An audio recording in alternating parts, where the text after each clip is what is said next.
Muy bien, señor presidente. Vamos a poner a grabar. Perfecto.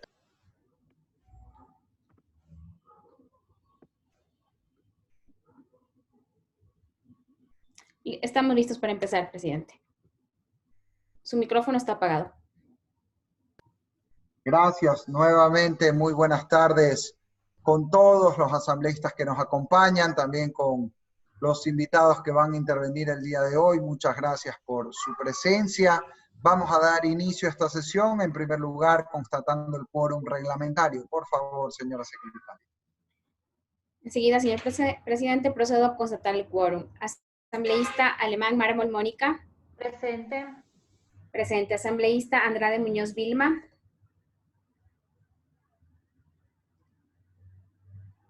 Ahí presente. Presente. Asambleísta Auquilla Ortega Raúl.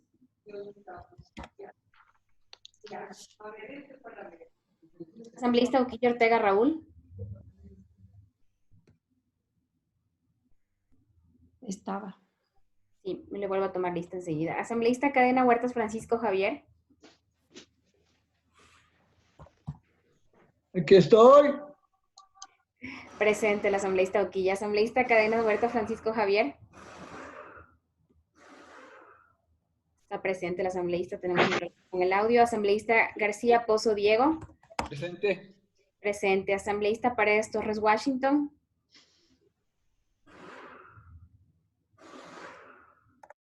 Asambleísta Paredes Torres Washington.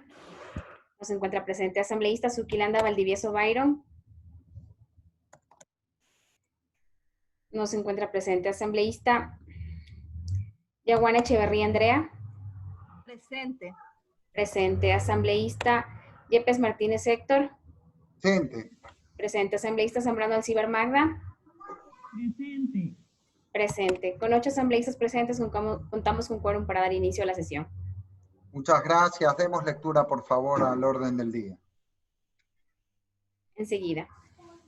Quito, 12 de junio de 2020, convocatoria. Por disposición del abogado Héctor Yepes Martínez, presidente de la Comisión Especializada Permanente de Gobiernos Autónomos, Descentralización, Competencias y Organización del Territorio y de conformidad con lo previsto en el artículo 27, numerales 1 y 2 de la Ley Orgánica de la Función Legislativa, en concordancia con el artículo 8, numerales 1 y 2 del Reglamento de las Comisiones Especializadas Permanentes y Ocasionales, y en base a lo dispuesto en el artículo 1 del Reglamento para la implementación de las sesiones virtuales y el teletrabajo emergente en la Asamblea Nacional, me permito convocar a las y los asambleístas integrantes de la comisión a la sesión ordinaria número 22 a desarrollarse el miércoles 3 de junio de 2020 a las 15 horas, la misma que se realizará por medios telemáticos a través de la plataforma digital Zoom y de la reunión 823-321-8511. Se tratará el siguiente orden del día.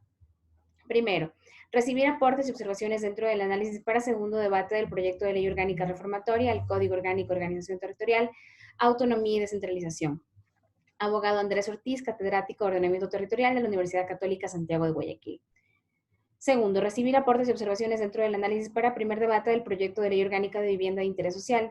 Arquitecta Claudia González Roldán, coordinadora de la maestría en Arquitectura, Convención y Vivienda de Interés Social de la Universidad Técnica Particular de Loja. Arquitecto Marco Villegas, miembro del directorio del Colegio de Arquitectos del Ecuador. Hasta aquí la lectura del orden del día, señor presidente. Me permito informar que no existen pedidos de cambio del orden del día. Muchas gracias, señora secretaria. Por favor, vamos al primer punto del orden del día y desde ya le doy la bienvenida al doctor Andrés Ortiz, que nos acompaña, distinguido jurista guayaquileño que ha pedido intervenir en relación a la reforma al COTAD. También aprovecho para contarles que esta es la última intervención que tenemos solicitada a la comisión, sin perjuicio de que alguien más pues desee pedir que comparezca. Por supuesto, siempre las puertas abiertas para escuchar todos los criterios. Así que con esto, en el COTAD, pues ya el siguiente paso, y habiendo escuchado ampliamente bastantes opiniones al respecto desde la ciudadanía, la academia, ya pasaríamos a plantear una metodología para procesar todas las observaciones en la siguiente sesión, Dios mediante, la próxima semana. Con eso, pues por favor, vamos al primer punto del orden del día y bienvenido, doctor Andrés Ortiz. Primer punto del orden del día, recibir aportes y observaciones dentro del análisis para segundo debate del proyecto de ley orgánica reformatoria al Código Orgánico de Organización Territorial, Autonomía y Descentralización. Abogado Andrés Ortiz, catedrático de Ordenamiento Territorial de la Universidad Católica Santiago de Guayaquil.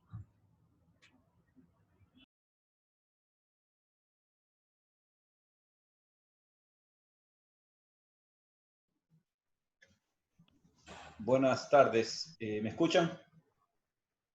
Sí, lo escuchamos.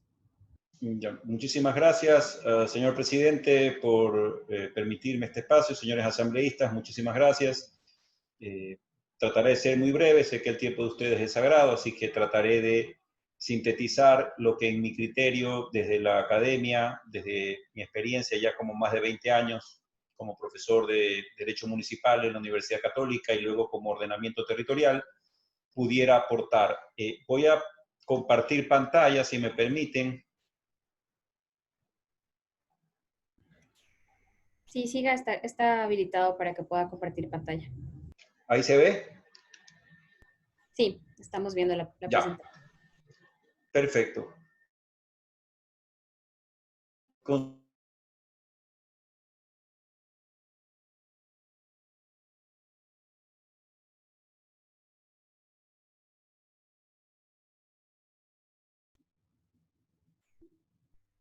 No le escuchamos en este momento. Perdón.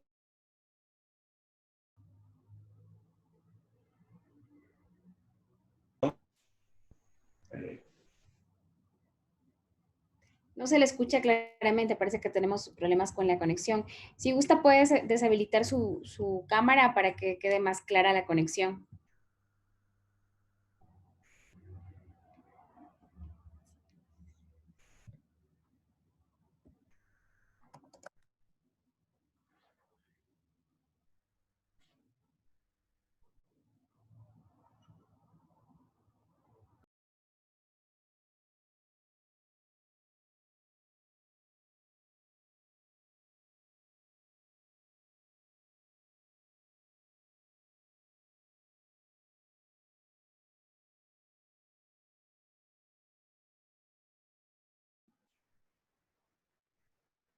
Nadia, ¿me escucha Nadia?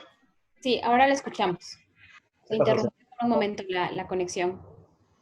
Ya, estoy compartiendo pantalla, no. No.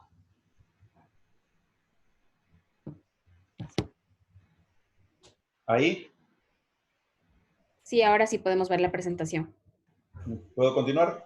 Sí, siga adelante. Bueno, perdón por la interrupción, no sé qué pasó. Básicamente la disposición transitoria primera de la Constitución de Montecristi estableció que el órgano legislativo tenía 360 días para aprobar, entre otras leyes, la ley que regula o que regule la descentralización territorial de los distintos niveles de gobierno y el sistema de competencias. Por alguna circunstancia, el constituyente estableció que era una sola ley, no dos leyes ni tres leyes. Es decir, el constituyente estableció que en materia de descentralización y de sistema de competencias solamente tenía que dictarse una ley, que fue la que se dictó y que ustedes conocen, que es el COTAD, ¿no? Tanto es así que el 239 de la propia Constitución establece que el régimen de gobiernos autónomos descentralizados se regirá por la ley correspondiente, que establecerá un sistema nacional de competencias de carácter obligatorio y progresivo. Es decir, hay una clara concordancia entre el 239 de la Constitución y la disposición transitoria primera, que ordenó a la Asamblea Nacional a dictar una sola ley que regule a los gobiernos autónomos descentralizados. Sin embargo, como ustedes muy bien señalan, en el ámbito de del borrador o en el primer debate, ustedes claramente han determinado que hay varias leyes que regulan las competencias de los GATS: el Código Orgánico de Planificación y Finanzas Públicas, la Ley Orgánica de Ordenamiento Territorial de Uso y Gestión del Suelo, la Ley Orgánica de Tierras Rurales y Territorios Ancestrales, el Código Orgánico del Ambiente, la Ley Orgánica de Transporte Terrestre. Bueno, en fin, hay una serie de leyes que están involucradas o imbuidas dentro del ámbito del ejercicio de las competencias municipales, con lo cual aquí estamos en presencia de, en principio, de una situación bastante sui generis de violación al marco constitucional, en el sentido de que el constituyente, repito, solamente estableció la posibilidad de que sea una sola ley la que regule el ejercicio o el marco de las competencias, ¿no? A esto es importante añadir algo que, un artículo que realmente ha pasado desapercibido y que veo que ustedes en el primer debate sí lo han tratado, es el artículo 6 del COTAT, ¿no? Que dice que le está especialmente prohibido a cualquier autoridad o funcionario ajeno a los GATS interferir o perturbar el ejercicio de las competencias previstas en la Constitución, este código y las leyes que correspondan. Y digo esto que es importante porque la garantía de la autonomía aquí toma mucho sentido. El constituyente estableció algo bastante sui generis en el Ecuador, y es que en el Ecuador existen los GATS con autonomía política, administrativa y financiera. Eso es importante aclarar desde el punto de vista doctrinal, porque la primera vez en la historia jurídica constitucional del país que se permite establecer la autonomía política a favor de un gobierno autónomo descentralizado.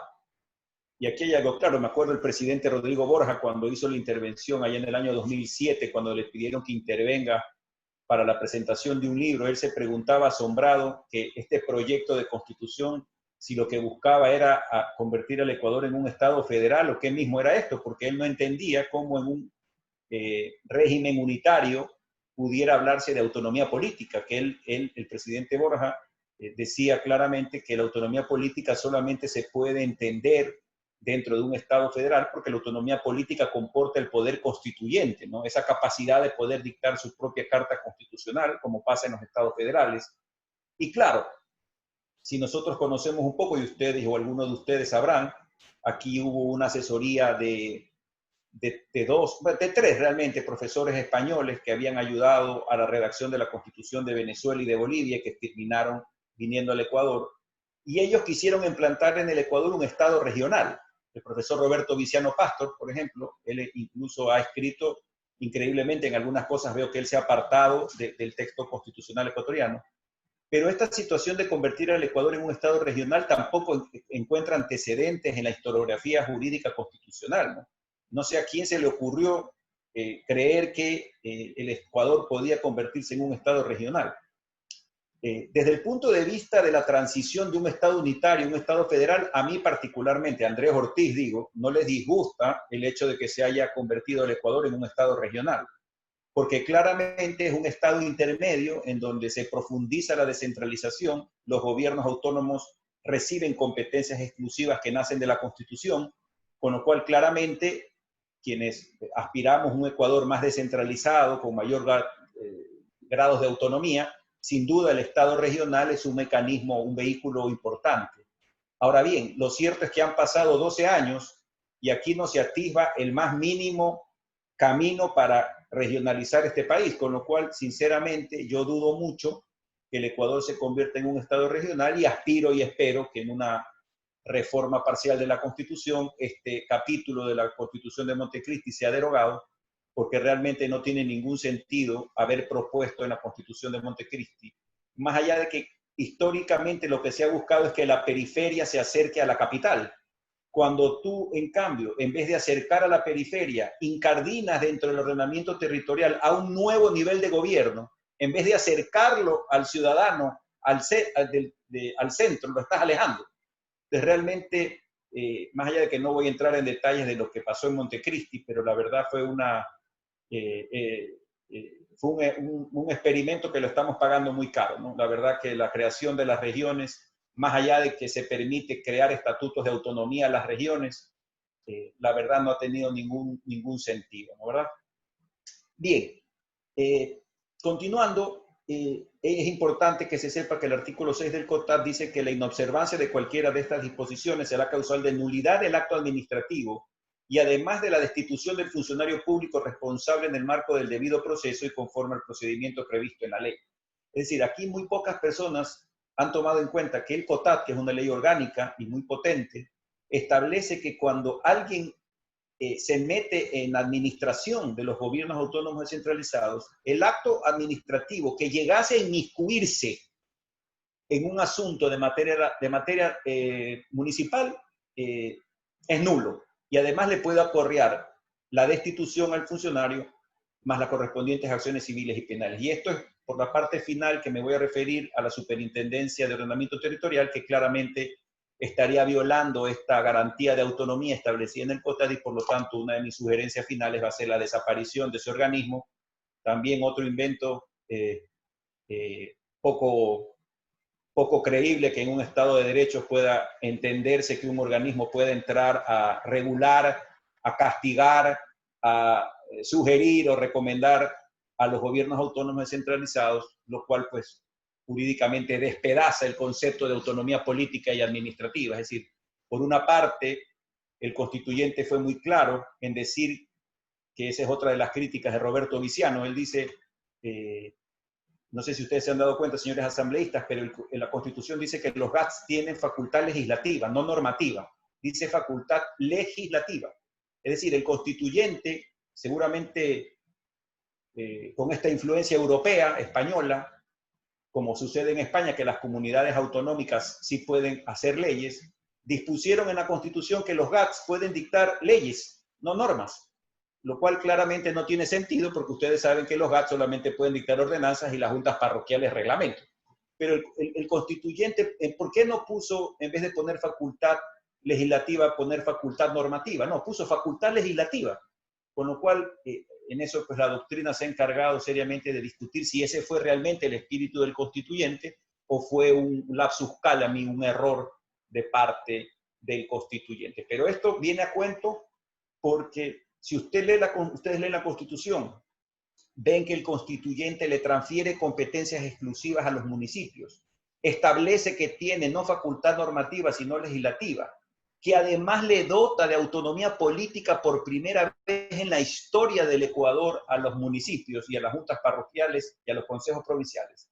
Uno dice, bueno, ¿realmente el constituyente quiere realmente una descentralización profunda? Aquí quiere que nadie se inmiscuya en los asuntos de los gobiernos autónomos, porque si te está dotando de autonomía política y es cuestión de coger cualquier libro de derecho administrativo y político, mi maestro, el doctor Ramiro Larrea Santos, ustedes lo deben conocer, cuando nos explicaba lo que era la autonomía política o la descentralización política, claramente eso es impensado en un Estado unitario, y en el Ecuador está en nuestra Constitución.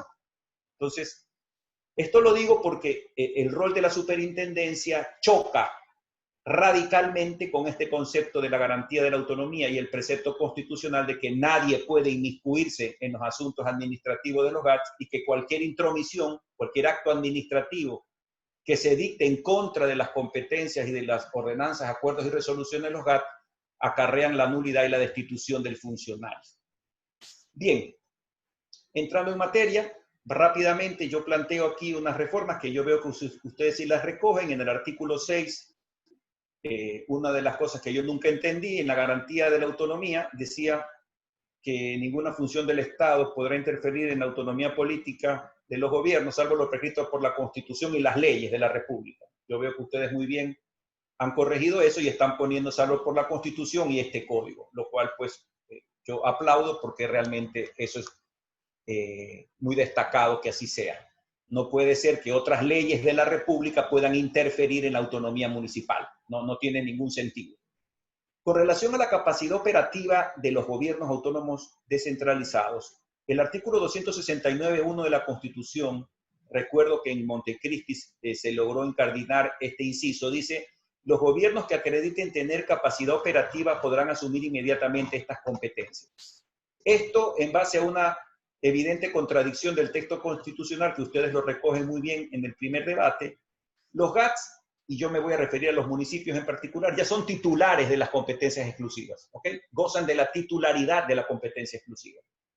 Pero increíblemente, el constituyente también decidió crear un organismo burocrático, para variar, que se llama Consejo Nacional de Competencias, y le dio la orden de que sea él el que transfiera las competencias de las cuales ya eres titular.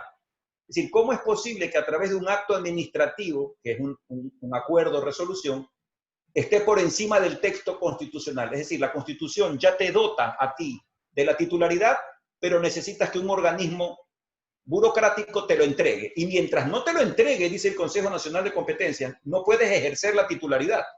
O sea, es increíble. O sea, Por ejemplo, las competencias en materia de infraestructura hospitalaria y educativa, todavía el Consejo Nacional de Competencias no dicta la resolución.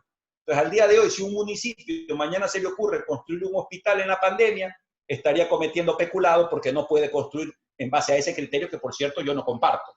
Entonces, en base a ese criterio que yo no comparto, el propio artículo 269.1 de la Constitución dice que los gobiernos que acrediten tener capacidad operativa podrán asumir inmediatamente esa competencia. Si ustedes algo lo esbozan y que yo lo respaldo, traten de redactarlo de mejor manera, porque, insisto, no tiene sentido alguno que sea el Consejo Nacional el que determine que si yo no tengo la capacidad operativa, si la titularidad es mía y el órgano legislativo del GAT correspondiente establece mediante un debido proceso que tiene la capacidad operativa, podrá asumir inmediatamente la competencia sin necesidad de esperar un acto administrativo que parte del Consejo Nacional. Otra de las inconstitucionalidades que hemos vivido, quienes somos municipalistas, es ver cómo la Ley Orgánica de Ordenamiento Territorial y de Uso y Gestión del Suelo pretendió o pretende, y a buena hora que se está buscando la derogatoria de esa ley, porque será abiertamente inconstitucional, cuando la Constitución más diáfanamente no puede decir que el ejercicio del control sobre el uso y ocupación del suelo del cantón le corresponde únicamente a los municipios de forma exclusiva.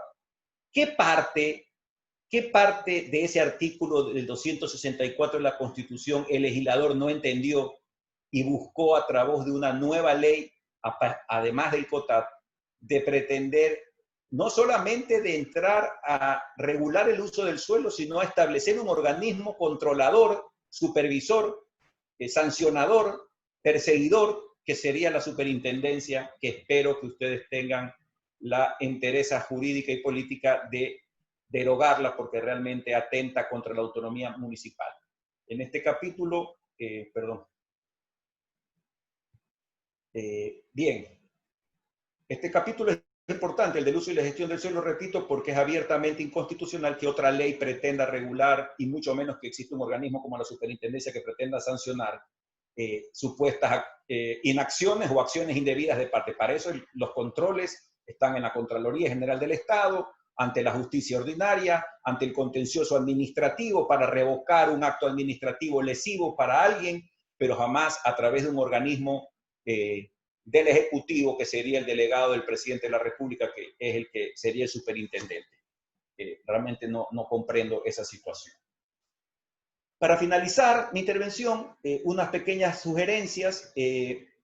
Por favor, en el artículo 470 del COTAT, que habla sobre el fraccionamiento del suelo, ustedes, el legislador ha puesto que se exigirá lo que se llama división de solar, no sé si me explico. Ustedes han puesto, el gobierno autónomo en cualquier división o fraccionamiento exigirá que el propietario dote a los predios resultantes de infraestructura básica y vías de acceso, los que serán entregados al gobierno autónomo descentralizado.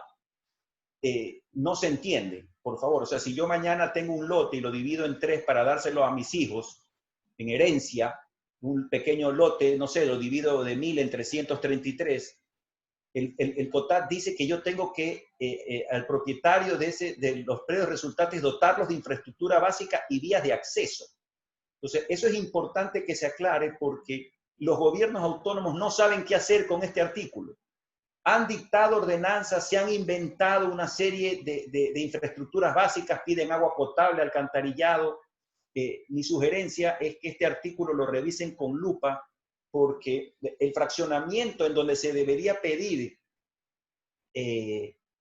la dotación de infraestructura básica y vías sería un fraccionamiento que tenga fines urbanísticos, pero un fraccionamiento para temas hereditarios, un fraccionamiento de padre a hijo, un fraccionamiento que no tiene visos de ser un tema de carácter urbanístico o de una urbanización, la verdad no le encuentro sentido. Y más aún, si se deja la norma para temas urbanísticos, sí sería importante establecer, ustedes como legisladores, sean reglamentarios y establezcan cuál es la infraestructura básica, porque los municipios han hecho de este artículo un desastre, sinceramente. No han sabido qué poner para reglamentar este artículo. Entonces, mi sugerencia, por favor, es que si van a dejar, que yo sugiero que se deje, está bien, el dotar a los predios resultantes de una división, infraestructura básica, por favor, establezcan un listado muy sencillo, no sé, aceras, bordillos, agua potable, alcantarillado, bomberos, lo que fuere, pero que ya se establezca en la ley, porque créanme que cada municipio tiene su norma y esto es realmente una tortura para quienes operamos en el sistema municipal, porque cada municipio se le ocurre cada cosa. Y en ese mismo artículo recomiendo derogar, quitar esto de la reestructuración de lotes. Esto es una vieja norma que nace de la Ley de Régimen Municipal que se codificó en el año 66 y que se ha mantenido históricamente en la Ley de Régimen Municipal y finalmente en el COTAT. La reestructuración parcelaria, señores asambleístas, es una institución española que jamás se ha aplicado en el Ecuador. Y aquí lo que han hecho es repetir y repetir y repetir el tema de la reestructuración parcelaria. Y mi recomendación es que si ustedes ya van a ir a una reforma integral, como veo que ustedes desean, por favor, quiten esto de la reestructuración de lotes y reestructuración parcelaria, porque primero, nadie la entiende en el Ecuador por una sencilla razón, porque se copió de la ley española y esto se ha venido repitiendo increíblemente sin ton ni son y sin ninguna utilidad práctica, ¿no? Una cosa es la división de solar o fraccionamiento de lotes y otra cosa es la reestructuración parcelaria, que como vemos aquí, es una figura que se utiliza para reconfigurar los lotes y distribuir equitativamente los beneficios de cargas, los beneficios y cargas de la ordenación urbana. Por Dios, eso algo lo dice la Ley de Ordenamiento Territorial, pero históricamente eso viene ya de mucho tiempo atrás.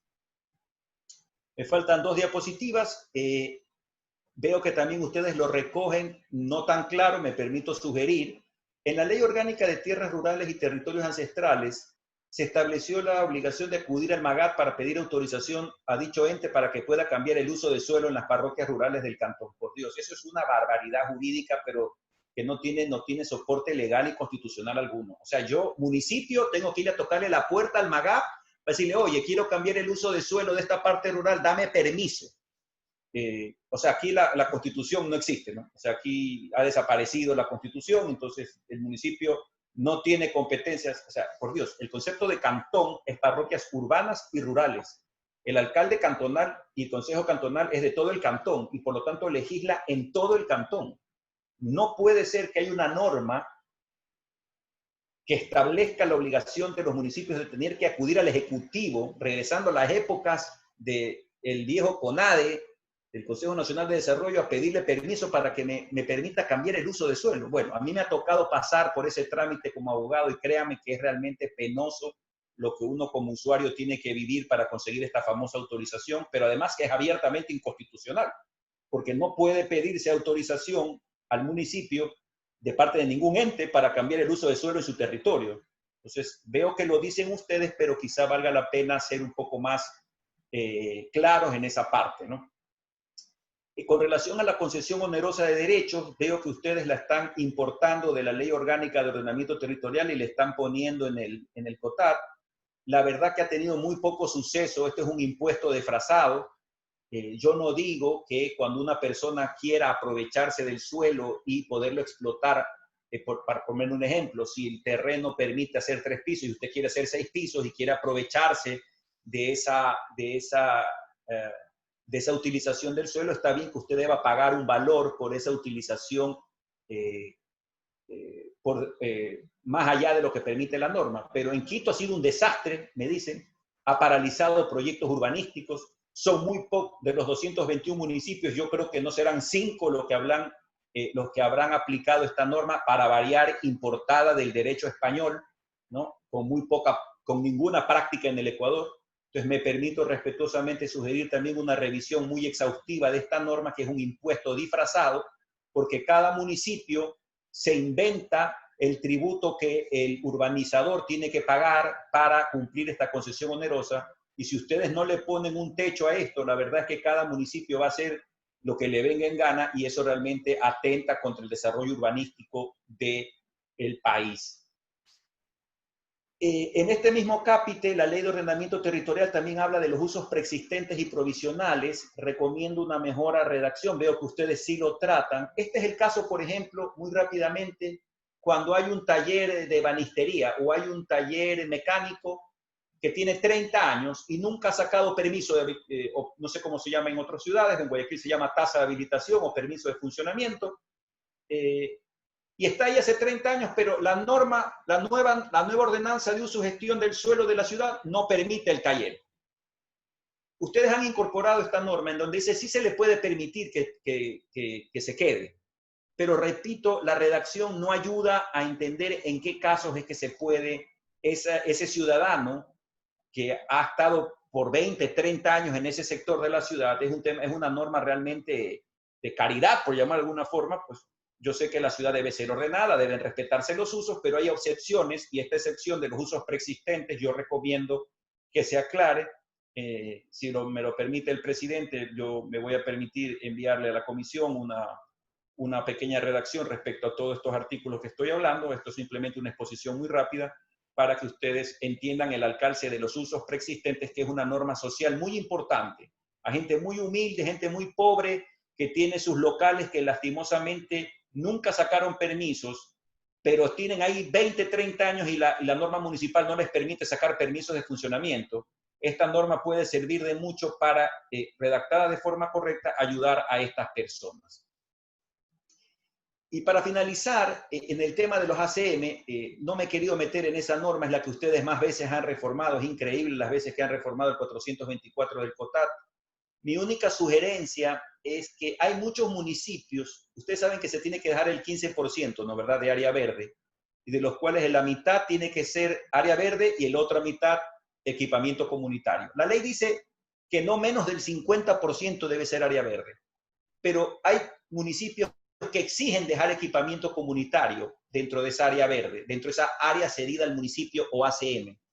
Pero a mí me ha pasado en municipios, en varios municipios de la costa, de Guayas, básicamente, de que tienen 20, 30, 40 terrenos que han venido siendo cedidos por los urbanizadores para equipamiento comunitario y están llenos de maleza, inservibles, sin que se hayan ocupado, y sigue incrementando el banco de solares para equipamiento comunitario los GATS, cuando lo que realmente se reclama en las ciudadelas es que haya más área verde, me explico. Entonces hay municipios que insisten en que se deje equipamiento comunitario. Eso, en mi criterio, deben ustedes revisarlo, porque no es justo que si ya un municipio tiene un banco importante de solares para equipamiento comunitario que no los ha utilizado, no se debería exigir, o los municipios no deberían exigirle a los urbanizadores a dejar equipamiento comunitario cuando lo que la ciudadanía reclama y demanda es que haya más área verde. Entonces, quizá esa parte yo le recomendaría mejorar este tema del equipamiento comunitario, que a mí me parece que muchas veces cede a lo del área verde, y yo creo que el concepto de área verde es mucho más importante que el equipamiento. A ver, hay que tener escuelas, colegios, hospitales, yo entiendo, pero si ya un municipio tiene 40 solares que no los utiliza, ¿para qué quiere uno más? Para eso, hagamos área verde y que la ciudadanía, los niños y los jóvenes tengan el disfrute pleno de la ciudad o el derecho a la ciudad. Y finalmente, pues mi recomendación de expulsión del ordenamiento jurídico de la Superintendencia de Ordenamiento Territorial, Uso y Gestión del Suelo. Yo lo comenté tanto en mi cátedra como en mi columna de Diario El Universo durante varias ocasiones. Yo he sido un detractor de esta superintendencia. Me parece que fue un invento poco feliz de la anterior legislatura de establecer o de crear este organismo que realmente poco favor le hace a la autonomía municipal y al derecho constitucional municipal. Es increíble que aquí diga que hay un gran hermano que vigile y controle el cumplimiento de las disposiciones legales y normativas relativas al planeamiento urbanístico. O sea, controlar que los gobiernos impongan las sanciones, imponerle sanciones, dice. Hasta eso llegamos. Me acuerdo que, por si acaso, esto aquí a mí me tocó intervenir, a mí me pidieron unos criterios y algo logramos morigerar la redacción de este artículo, porque realmente era terrible lo que realmente, incluso me acuerdo que en el primer borrador se podía hasta destituir un alcalde de la superintendencia, imagínense ustedes. A eso llegó la intromisión del Ejecutivo en los gobiernos autónomos descentralizados. Y eso que solamente he puesto pocos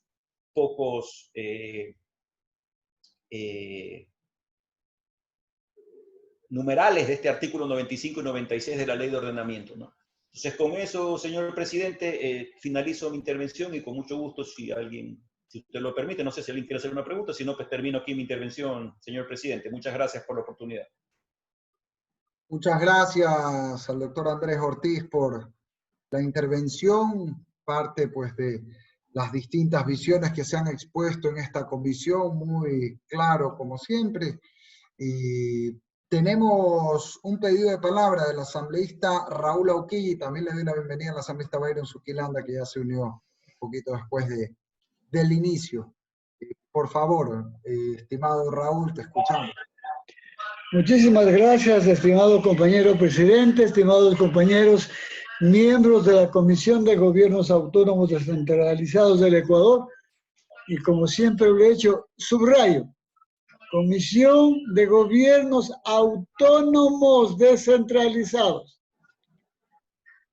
Y quiero felicitar la intervención del abogado Andrés Ortiz, catedrático de Ordenamiento Territorial de la Universidad Católica Santiago de Guayaquil.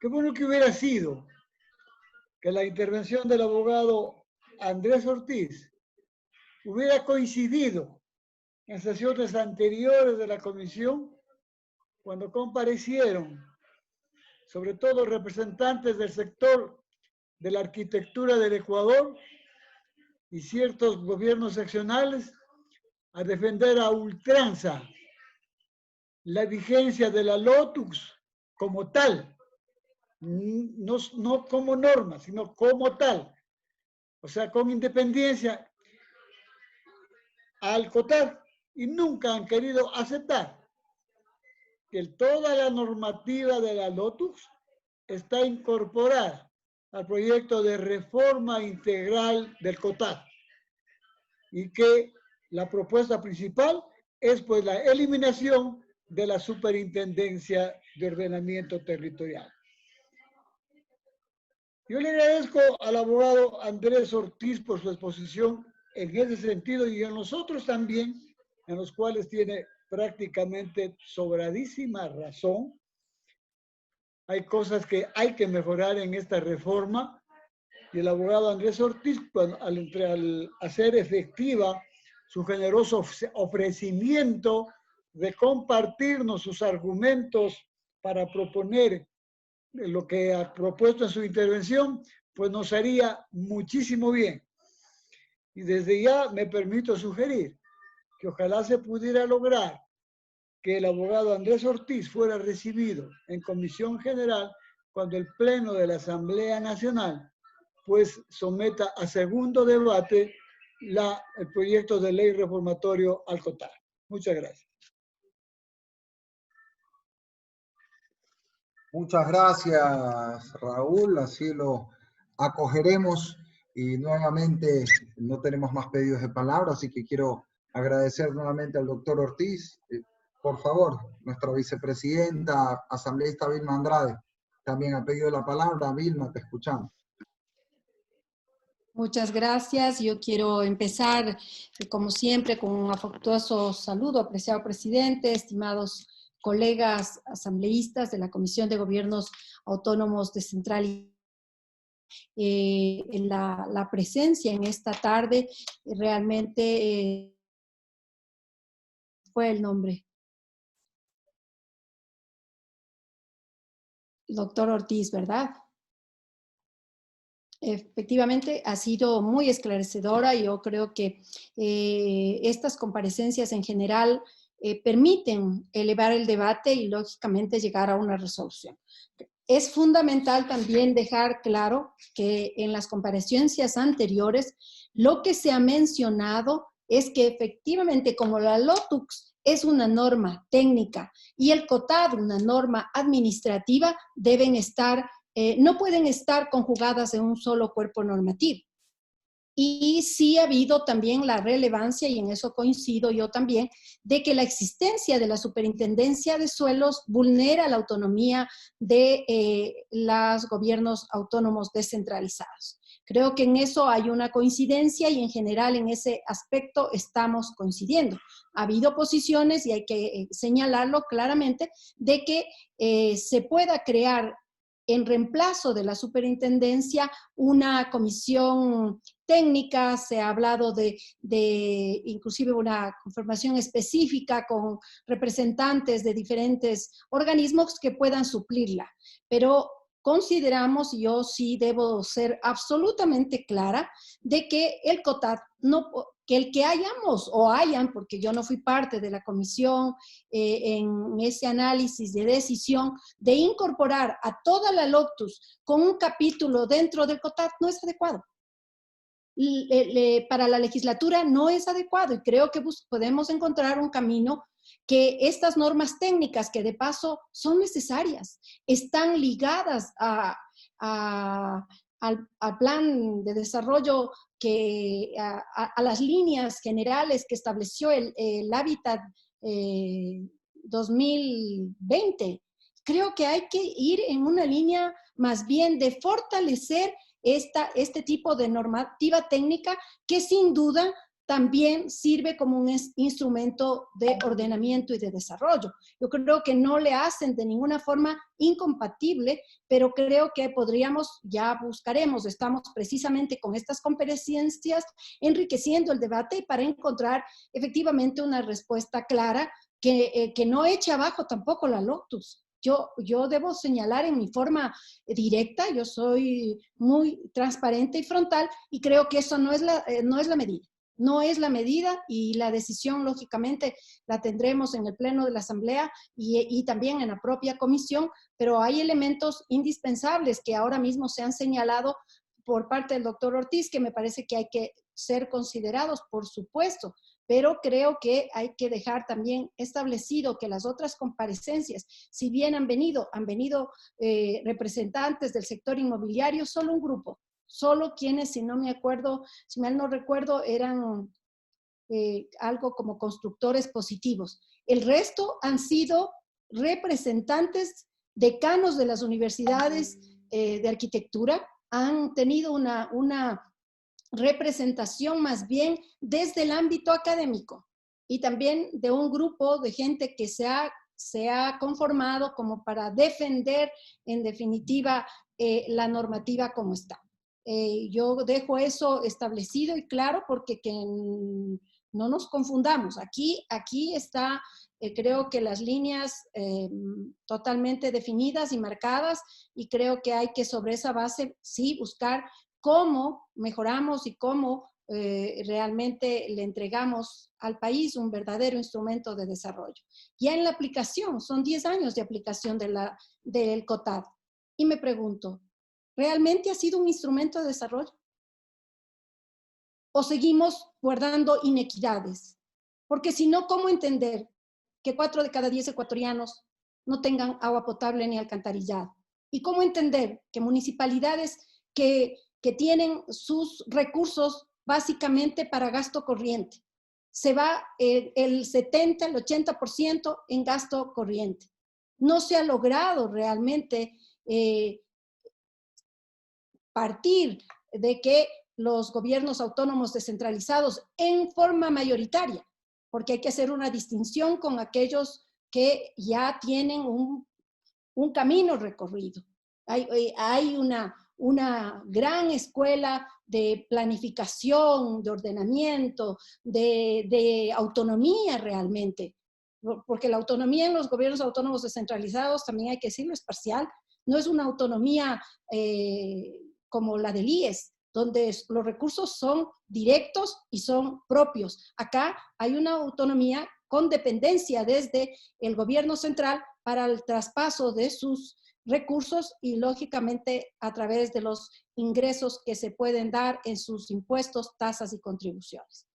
Entonces, vayamos a construir precisamente un instrumento de desarrollo, un mecanismo que permita hacer el puente también entre la sociedad y entre las demandas de la sociedad y la comunidad y efectivamente eso esté normado.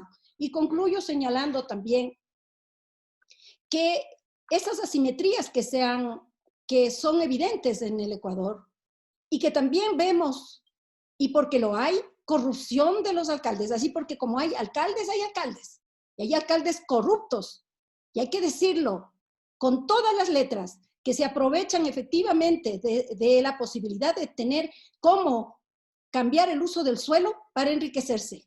Y está a la vista los ejemplos. Solamente voy a poner uno, en Machachi. el Cantón Mejía, como la tierra agrícola, la mejor tierra, una de las mejores tierras agrícolas del Ecuador, tierra ganadera, está convertida en suelo industrial, con un alto grado de especulación. Y ese alcalde que hizo lo que hizo en la anterior administración, ¿a quién responde? ¿A quién da cuentas?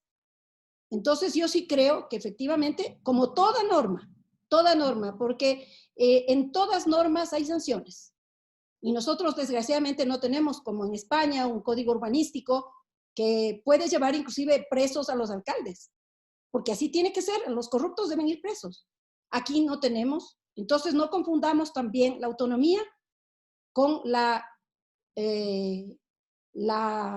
patente de corso para que ciertas autoridades sigan haciendo realmente de su administración una posibilidad de negocio a través de lo que significa el cambio del uso del suelo, donde está un mecanismo también de manipulación y de corrupción.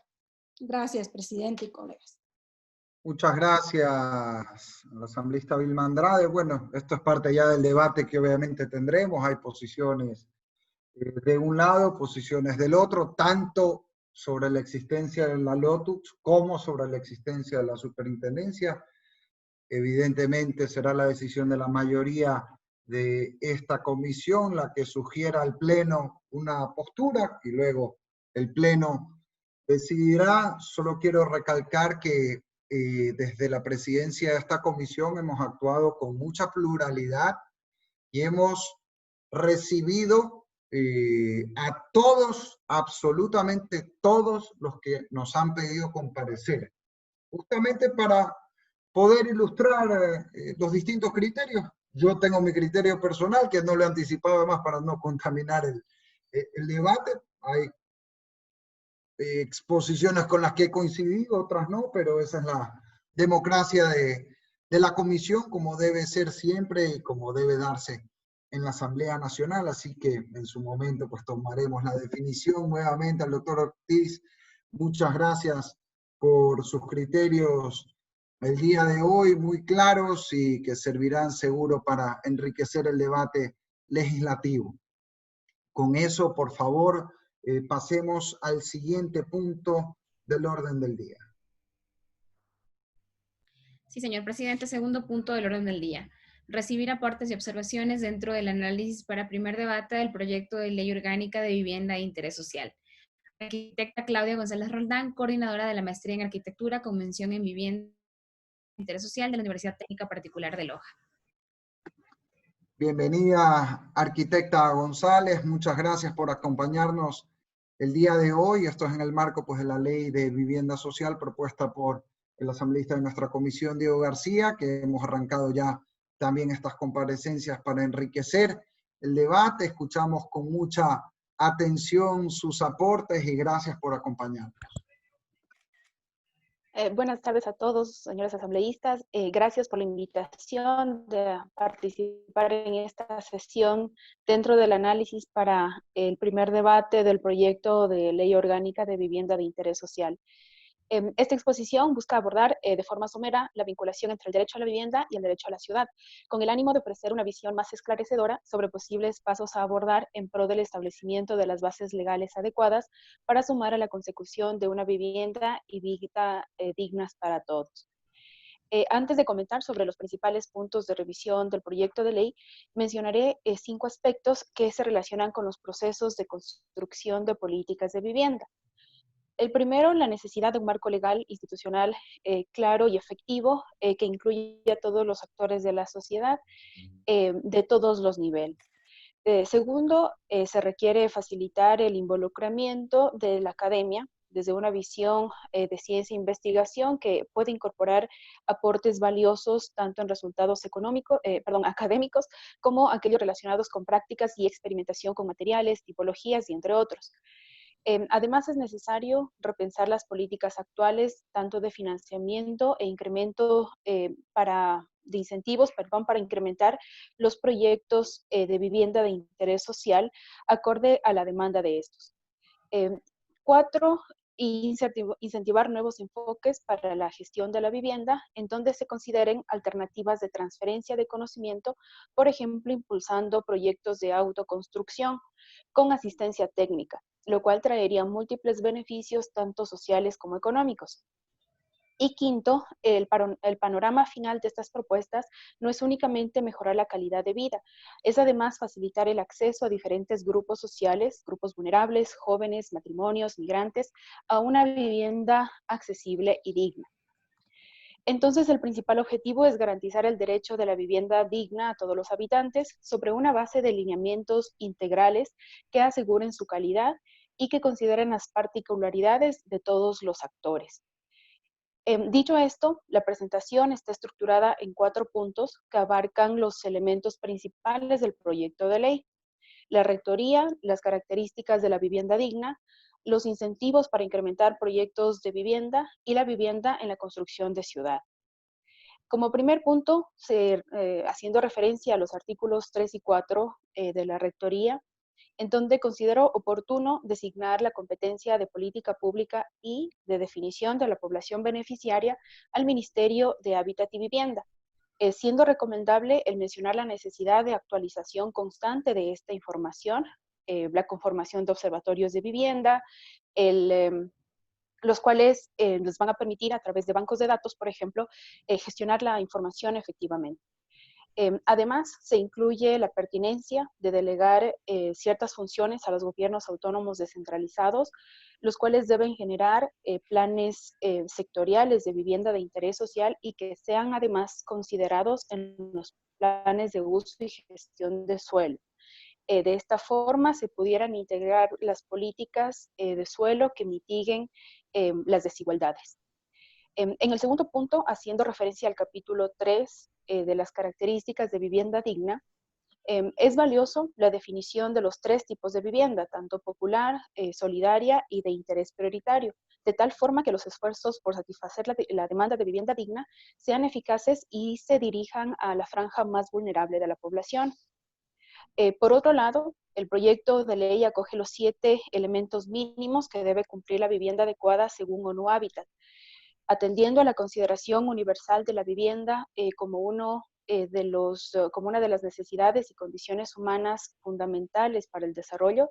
Se reconoce el disponer de un lugar en donde poder aislarse si se desea, que se encuentre en una situación de accesibilidad adecuada con respecto al trabajo, a los servicios básicos y que esté a un costo razonable. En el literal E, artículo 9 sobre accesibilidad, ONU refiere textualmente a el diseño y materialidad de la vivienda debe considerar las necesidades específicas de los grupos desfavorecidos y marginados, particularmente de personas con discapacidad, mientras que las características de localización para la vivienda conforman un apartado denominado ubicación que no consta en el artículo, que sugiero pudiera ser revisado de tal manera que se aseguren que estas características formen parte del proyecto de ley. Al mismo tiempo, el proyecto de ley incorpora el carácter progresivo de las viviendas. Sin embargo, hay que considerar que un buen proyecto progresivo requiere de un apoyo técnico permanente, que interactúe con el usuario para que exista la retroalimentación necesaria y concluirlo efectivamente. Esto puede ser logrado a través de un sistema de apoyo eficiente, capaz de abordar permanentemente los requerimientos del proyecto y las posibilidades de intervención del beneficiario. Una alternativa sería la entrega de subsidios que pueda comprometer de manera obligatoria al beneficiario a asumir un sistema de capacitación que le permita administrar correctamente el proyecto de consolidación de su vivienda. El tercer punto considera el capítulo 4, que analiza los incentivos para incrementar proyectos de vivienda de interés social.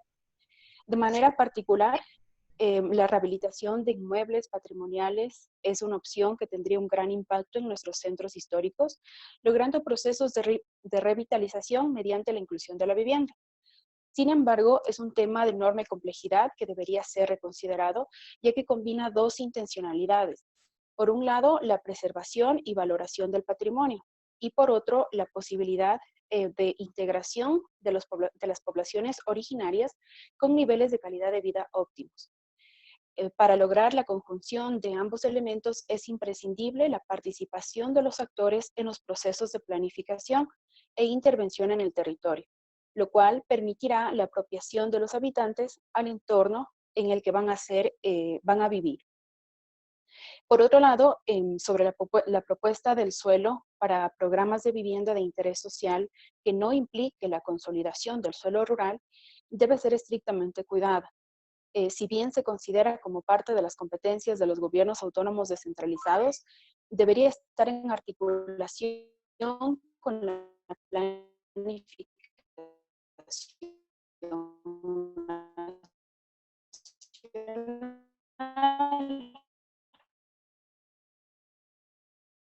El aumento de población ha traído consigo múltiples expansiones en las principales ciudades del país, y esto trae la presión también sobre la disponibilidad del suelo y el precio de los terrenos para los proyectos de vivienda de interés social.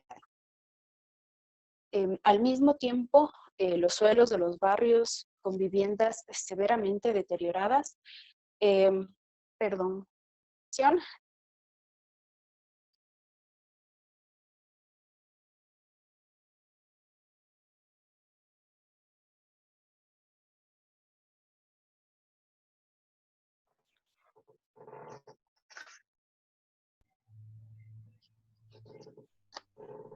Arquitecta, no la escuchamos. Sí.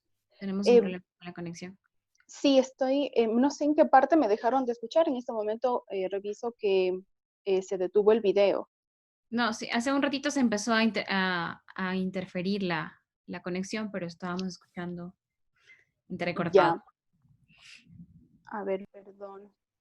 Lo que pasa es que estamos con problemas en Loja con la luz. No sé si ahí está hoy ya a ver, perdón. Escuchamos, sí. Si gusta, podría apagar la cámara porque ahí se mejora un poco la conexión. Listo. Gracias.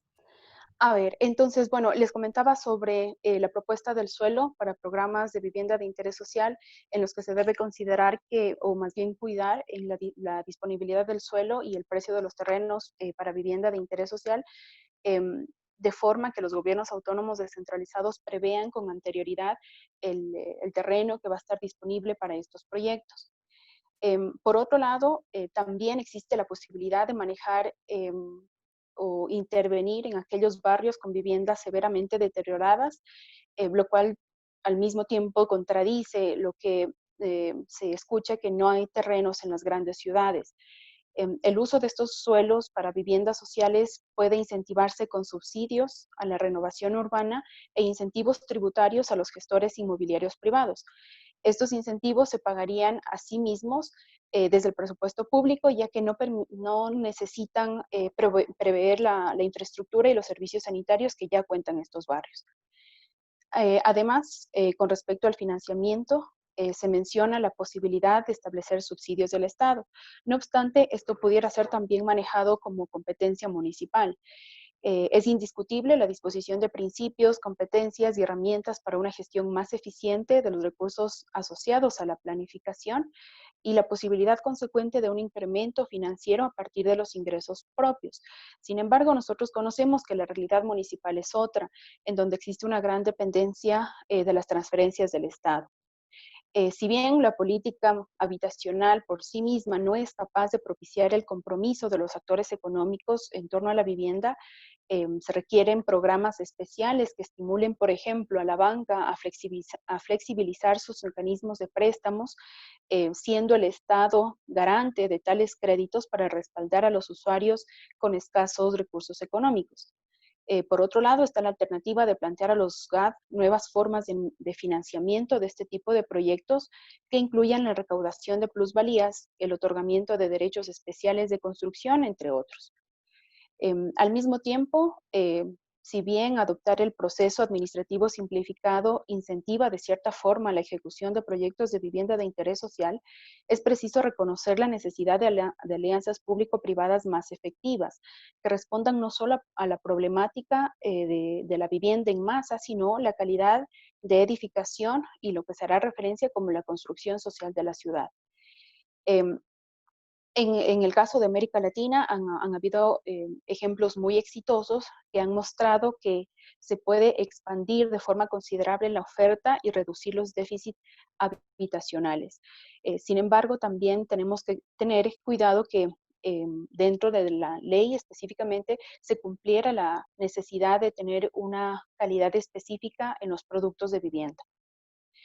Con respecto al arrendamiento social con opción de compra, resulta una opción con buenos resultados en otros países desde hace algunos años.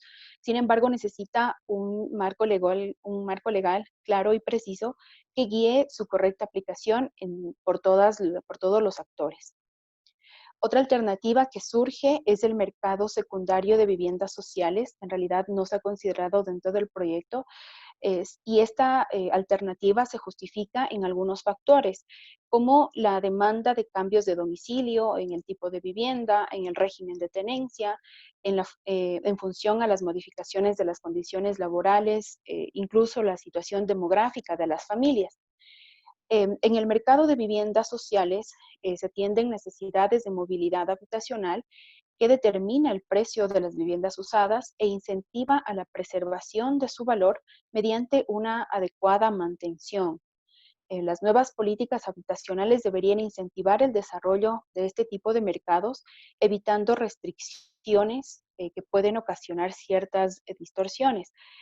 Por ejemplo, esta necesidad de inmovilizar la habitación, es decir, atar a las familias beneficiarias del subsidio a las viviendas, impide estos cambios de vivienda vinculados a las mejoras de la situación económica y también impide que nuevas familias puedan ocupar estas viviendas. Además, pueden incentivar al surgimiento de un mercado no regulado en el que se transan y se arriendan viviendas sociales de manera informal. Por último, me referiré a la vivienda en la construcción de ciudad, que si bien no se ha considerado como parte del proyecto, es un factor esencial en la dinámica y crecimiento de nuestras ciudades. Por un lado, destacar el esfuerzo de la conformación del Sistema Nacional de Vivienda de Interés Social, que es una plataforma abierta que muestra información actual de cómo las ciudades están acogiendo estos proyectos. Y a esto se enfoca esta reflexión, el que un proyecto de vivienda social se integre a la ciudad y que se integre a la ciudad va más allá de contar con los servicios básicos. Esta concepción del derecho a la ciudad, a la vivienda adecuada, del derecho a la infraestructura, a los servicios básicos, al equipamiento urbano y espacios públicos, alude necesariamente a la defensa y consecución de asentamientos humanos sostenibles y por tanto la idoneidad de desarrollar acciones y soluciones focalizadas a través de la planificación preventiva, es decir, la dotación de suelo urbano y programas de vivienda social y de remediación mediante procesos de regularización colectiva y microplanificación barrial. Todas estas acciones están enmarcadas en un reconocimiento pleno de la función social de la ciudad. Esto es el derecho colectivo al usufructo equitativo de los recursos y beneficios de la ciudad. De acuerdo a esta revisión realizada del proyecto, se puede concluir que, pese a no constituir una barrera para una proactiva actuación pública en la construcción de vivienda de interés social, el marco legal ecuatoriano no garantiza aún una interpretación focalizada y, sobre todo, herramientas acordes a la promoción, seguimiento y consecución del derecho a la vivienda adecuada relacionada con el acceso equitativo a la ciudad. Sería recomendable una estructuración más clara que facilite una rápida comprensión de la interrelación e interdependencia entre el derecho a una vida digna, el derecho a la ciudad, el derecho a la vivienda y servicios básicos, la función social de la propiedad, las competencias y herramientas en planificación, gestión y financiamiento local que nos lleve a una corresponsabilidad social y que articule con las leyes ya vigentes.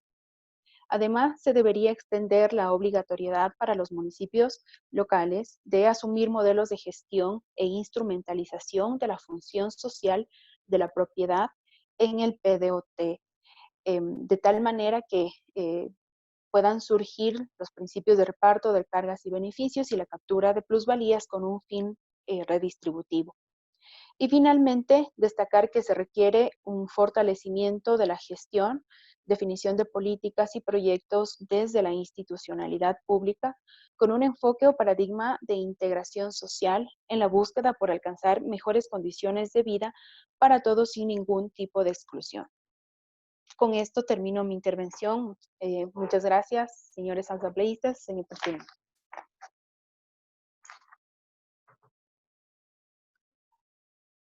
Muchísimas gracias, arquitecta González, por la clara presencia en este mismo punto. Sí, señor presidente, no le escuché claramente, había una interferencia. Perdón, les decía que le agradezco a la arquitecta González por la clara exposición y demos paso a la siguiente comparecencia. Enseguida, señor presidente, la siguiente comparecencia es el arquitecto Marco Villegas, miembro del directorio del Colegio de Arquitectos del Ecuador. Arquitecto Marco Villegas, bienvenido, muchas gracias por acompañarnos y lo escuchamos con mucha atención. Señor presidente, señores asambleístas, señores de la Comisión de Gobierno de Autónomos Descentralizados y Competencias y Organización del Territorio. De parte del Colegio de Arquitectos, agradecemos recibirnos en relación al análisis de la Ley de la Vivienda, que ha sido motivo de una serie de reflexiones en el Colegio de Arquitectos. Posteriormente solicitaré se le dé palabra al arquitecto Jaime Vázquez, que me acompaña esta tarde. En relación al análisis de la ley, digamos, enfocaré básicamente tres aspectos importantes en relación a los aspectos generales que establecen una serie de consideraciones en relación a los niveles de intervención, desde los procesos de gestión y los procesos técnicos, como ustedes mismos han observado, desde básicamente las particularidades a las que refiere el doctor Ortiz y un poco a las relaciones respecto a las cuales se establecen los niveles de intervención referidos por Vilma Andrade. Y en ese sentido, diría que del análisis que hemos organizado, hay una serie de derivaciones en relación a los niveles de competencia que no están claros en el articulado de la ley en específico. En ese sentido, entendería yo que siendo un análisis inicial, se deben establecer un poco las implicaciones desde el orden general, que luego, en un segundo momento, establecen ya las de orden particular en términos de la ley y de los articulados que están expresados en la ley. De hecho, en ese sentido es que hemos referido nosotros el trabajo que vamos a mostrar en términos muy sencillos de poder establecer en relación a la ubicación de los articulados las observaciones que nosotros tenemos. En lo fundamental, desde el ejercicio de la ley y desde el ejercicio de la profesión de la arquitectura, es evidente que el hábitat urbano, el hábitat rural, el hábitat en general de los seres humanos, que son básicamente el principio y fin del pensamiento de los arquitectos, establecen el horizonte a partir del cual consideramos el que la ley debería establecer una serie de parámetros en relación a la garantía desde esta relación de cosas, de la garantía al hábitat adecuado, pero fundamentalmente entender también las lógicas sobre las que la referencia a estas leyes generan en la realidad. Regularmente termina sucediendo que la realidad termina caminando más rápido que la ley. Entonces, en este sentido, creo que lo importante, en función de lo que establece la ley desde el ámbito más general, que tiene que ver básicamente con la necesidad de reactivación económica del país, y más aún en las consideraciones actuales, no debe establecerse desde esta relación de cosas un peso mayor hacia el menor desarrollo de las condiciones del hábitat del ser humano. Y ahí es donde efectivamente nosotros hemos enfocado nuestras observaciones. Y a partir de las derivaciones de la ley en un tercer momento, las implicaciones que esta tiene y específicamente a lo que me voy a referir, y yo directamente, Jaime Vázquez, dará una ampliación en los ámbitos más generales, en relación al tema del ejercicio profesional del arquitecto, donde la ley evidentemente genera una serie de aspectos sobre las que requerimos que se hagan revisiones. Voy a permitirme compartir la pantalla para que ustedes puedan observar en la relación del articulado que está hemos establecido directamente algunas observaciones que nosotros que hemos hecho, y en relación a eso digamos, el asterisco que pondríamos en la necesidad de que se revise y se establezca las consecuencias que estas cosas pueden tener. En relación a la rectoría, atribuciones y deberes, es evidente que las condiciones sobre las que los GAD establecen la necesidad de tomar decisiones en relación al desarrollo de sus territorios, es verdad que deberían estar considerados desde esta ley de intervención, es decir, entendiendo sus propias lógicas y entendiendo sus propios procesos de desarrollo. Sin embargo, es también evidente que en las observaciones anteriores del tema del GAD, es que es claro que no se tienen ni los recursos, se dice en algunos de los GAD pequeños, digamos que no se tienen los recursos necesarios ni tampoco la información requerida como para que se puedan desarrollar estos planes. Entonces, en este sentido, la relación de la rectoría, atribuciones y deberes, si bien deberían estar regulados del marco general, también deberían considerarse en relación a las especificidades de cada zona. Parecería ser que no es, digamos que lo que estoy diciendo es retórico, incluso redundante, pero realmente lo que está sucediendo es que los sistemas de planificación general desde las ciudades no establecen unos sistemas coherentes en relación a dos consideraciones. La primera, la relación de lo que significa el espacio urbano y las consideraciones de crecimiento del espacio urbano, y las consideraciones de crecimiento del espacio rural. Y es ahí donde la ley, evidentemente, desde la presión que se genera desde los ámbitos generales redactados desde las motivaciones, no dejan un ámbito claro de intervención. Y ahí donde nosotros consideramos que existe una suerte de dualidad sobre la que la ley no determina con claridad cuál es el ámbito específico de intervención. Dicho de otra manera, las presiones respecto del gobierno en relación a unas posibilidades de reactivación económica tranquilamente pueden incidir en los procesos de organización urbano o rural de los GATS en relación a la no entender con claridad los principios sobre los que la planificación desarrollan esos mismos sectores. Desde las motivaciones de la ley no se establecen con claridad esos elementos, y es importante que, establecidos los caminos, se considere también la necesidad de que de alguna manera, digamos, la alta esfera compadezca hacia las relaciones de entender el desarrollo de los espacios específicos para a partir de ahí hacer las promociones. Entonces, en ese sentido, desde las relaciones generales y luego desde las competencias, no nos queda claro en la relación de articulado, no queda en específico cuáles son los niveles de intervención. Si bien se regulan desde el Estado, que parecería lo lógico, desde el otro lado también se dice que eventualmente se podría incidir. Entonces, desde esa perspectiva, creo que hay que dejar con claridad el nivel de intervención. Luego hay respecto de la relación de vivienda de interés social, en donde se hacen estos tres elementos, digamos, se establecen estas tres diferencias respecto a la cual se podría categorizar. Es evidente que desde la consideración urbana y desde la lógica del derecho a la ciudad, la posibilidad de no segregación, que es básicamente a donde derivan directamente los planes urbanos, los planes de desarrollo de vivienda de interés social, en relación a sectores que no están fuera directamente del ámbito de intervención de servicios en general, regularmente están en predios de orden rural, regularmente consideran no procesos de desarrollo en el tiempo en relación a las posibilidades de tenencia de esos mismos espacios, en relación también a la no clasificación en forma orgánica del desarrollo de esas viviendas, y evidentemente se establece una relación de segregación. Esto se da desde, ya hablo en términos propios, ¿no? Como gremio, básicamente de la imposibilidad de entender que el acceso a los grandes servicios básicamente requieren de una suerte de incentivo. En la ley, en las motivaciones se dicen incidir en el desarrollo urbano. Y cuando hablamos de la incidencia del desarrollo urbano, se establece básicamente una suerte de reglas que no son aplicables, y ese es básicamente el problema.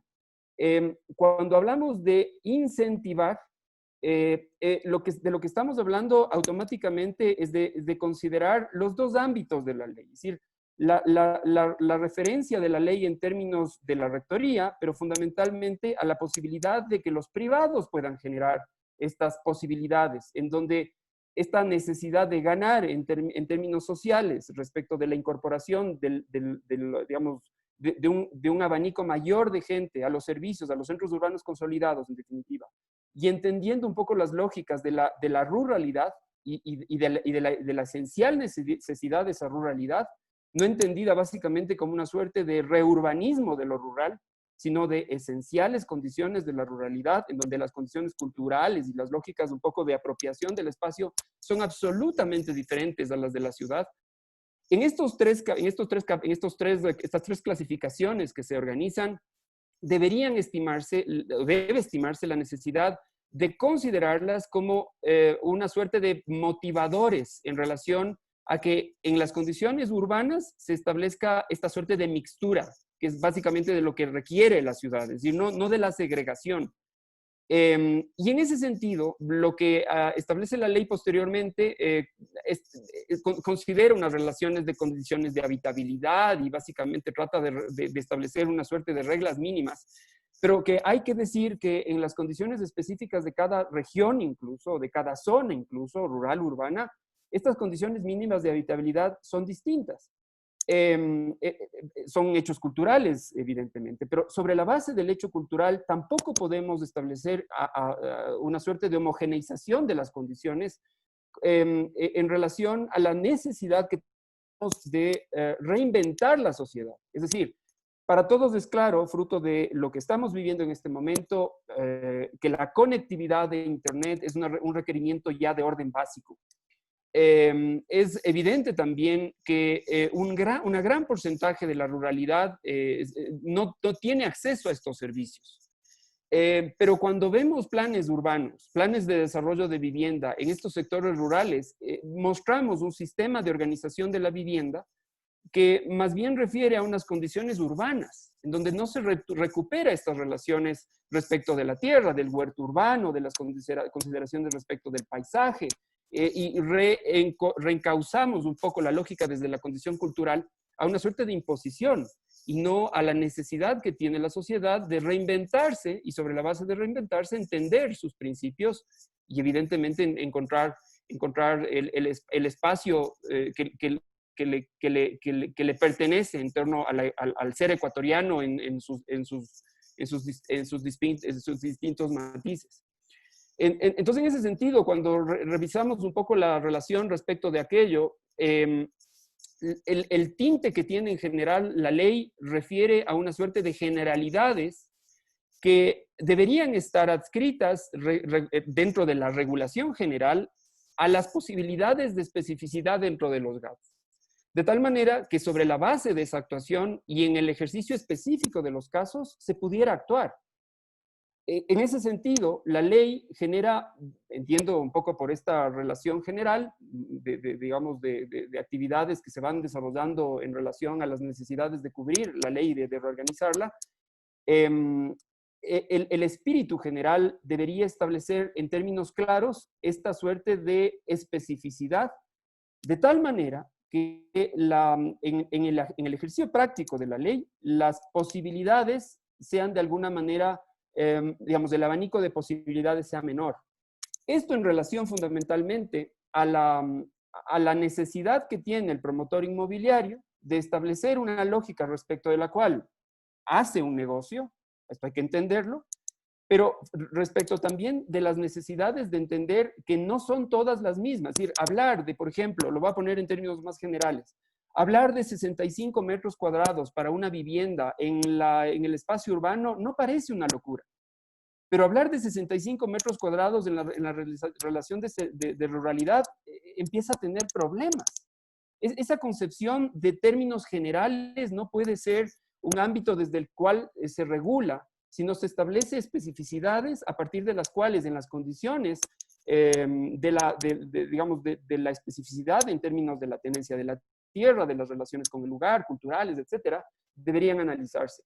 En ese sentido, esta reflexión que hacemos nosotros en base a los aspectos que ustedes estoy mostrándoles en general, deberían organizarse de tal manera que no sean de aplicación general, básicamente, porque de lo contrario, esta suerte de generalidad puede hacer mucho daño a una cosa que en esencia lo que está tratando de hacer es coadyuvar al desarrollo de la sociedad. Yo diría que más que el ejercicio económico específico de la reactivación económica, que es una cosa que estamos necesitando, debería estar enfocada a lo otro, ¿no? Que es principio y fin de los intereses de los arquitectos y evidentemente de ustedes como asambleístas.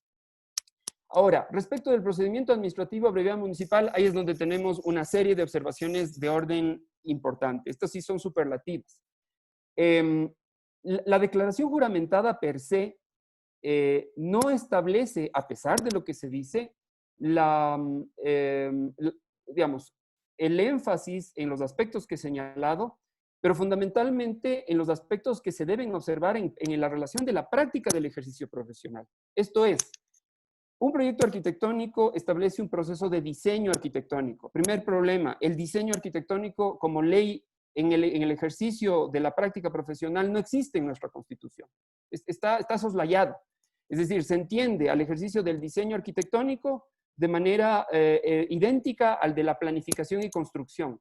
Así está establecido. Es decir, les invito a que ustedes revisen en el sistema de contratación pública donde dice diseño de proyecto arquitectónico. Normalmente está conectada esta relación a las consideraciones de orden de construcción. Está anclado directamente. Es decir, no se reconoce desde la ley del ejercicio, profesional de arquitectura, por supuesto, y además la ley. Sin embargo, en el ejercicio práctico del Sistema Nacional de Contratación Pública no existe.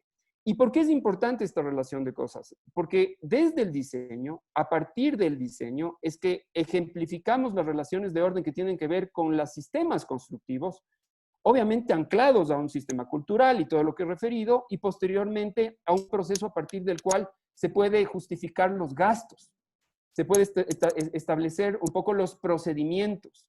En ese orden de cosas, establecido el proyecto detallado y delineado, y en el ejercicio práctico de la planificación que tiene que ver con el orden general y al específico del desarrollo de los presupuestos generales, el rastreo es directo. Es decir, aquello que no está en el proceso de diseño constructivo, el diseño arquitectónico, no aparece necesariamente o aparece por demás. Creo que tenemos muchas por demás, digamos, ejemplos de lo que ocurre cuando no tenemos un grado de justificación en relación a los presupuestos, a partir de los cuales podemos establecer mediaciones directas que deriven directamente en chequeos, que los pueden hacer los GATS o que los pueden hacer en alianzas público-privadas. Es decir, un poco la gestión de este tema es una cosa que debe también quedar como clarificada, pero en definitiva, el proceso de diseño arquitectónico establecido sobre la base de unas regulaciones específicas en el ejercicio profesional de la arquitectura, que derivan en un proceso de planificación, que derivan en un proceso de presupuestación, que derivan en un seguimiento de obra pública y que derivan automáticamente un proceso de gestión de fiscalización y entregas, etcétera, y todo lo, digamos, la articulación legal que aparece de ahí, es una cosa que la ley no observa. Entonces, si no se observa desde la ley general, la sola especificidad de una juramentación a partir de la cual se dice que eventualmente se va a cumplir y que sobre la base de no encontrar las condiciones específicas normadas dentro de un documento que es el diseño arquitectónico, la gran pregunta es que se hace uno es, bueno, ¿y cómo se va a mediar? ¿Establecido una relación de volúmenes solamente? ¿De dónde aparece? ¿Por qué se triplica? ¿Por qué se cuadriplica? El diseño arquitectónico en regulación directa establece todos los criterios sobre los cuales se hace un proyecto de arquitectura. Y entonces, dentro de la ley, si ustedes establecen un poco esta relación de cosas de las que observo, van a notar que no existe esta condicionamiento. Se habla de que en el no cumplimiento y de digamos, la necesidad digamos, de coartar un poco es el distanciarse un poco del cumplimiento, etcétera, etcétera. Se dice un poco de las penalidades, pero no se arregla el problema. El problema es que si no tengo un documento sobre el cual yo pueda establecer concretamente qué se ha cumplido y qué no se ha cumplido, sobre la base de unos rubros que establecen unas cantidades y unos números que dicen cuánto, no se puede establecer una relación de cosas. Y un tercer elemento fundamental es que también desde un poco la generación del sistema digamos, de la contratación pública, la figura de la dirección arquitectónica tampoco existe. Es decir, el arquitecto, en relación directa, es quien debe velar por el cumplimiento específico de lo determinado en sus planos, que posteriormente fue planificado y que posteriormente a eso fue, de alguna manera, organizado en términos de costo. Entonces, ¿quién más que el arquitecto o los planificadores, en este caso, los arquitectos, pueden permitir ese desarrollo de tal manera que la justificación en relación al cumplimiento se pueda dar? Es clarísimo que en la generación de proyecto arquitectónico los proyectos terminan mal organizados, mal construidos, etcétera, etcétera, etcétera, porque las observaciones del constructor directamente van en una lógica, ahorrar dinero, sobre la base de que se ha justificado en teoría un gasto que no se hace. Y ahí es donde efectivamente la ley no se está, digamos, la ley no considera esos procedimientos desde el estricto apego a la ley del ejercicio profesional de la arquitectura, que es a donde básicamente estoy un poco refiriendo, y evidentemente sobre la base de entender que, digamos, mi pertenencia al Colegio de Arquitectos requiere de que así se considere. En el otro sentido, el establecer un poco el Sistema Nacional de Vivienda de Interés Social en tanto a las regulaciones y el establecer la necesidad de estos ámbitos de investigación respecto de los cuales es posible o no es posible, yo diría que esa sí es rectoría directamente del gobierno, en tanto entender la lógica sobre la cual da a los gobiernos seccionales las capacidades o la información mínima necesaria para que entiendan el problema, desde las posibilidades o no que éstas tengan, ¿no es cierto? Digamos que en ciudades como Quito, Guayaquil, Cuenca, estas cosas se resuelven casi de manera natural, pero es también evidente que en los seccionales más chicos estas posibilidades no existen.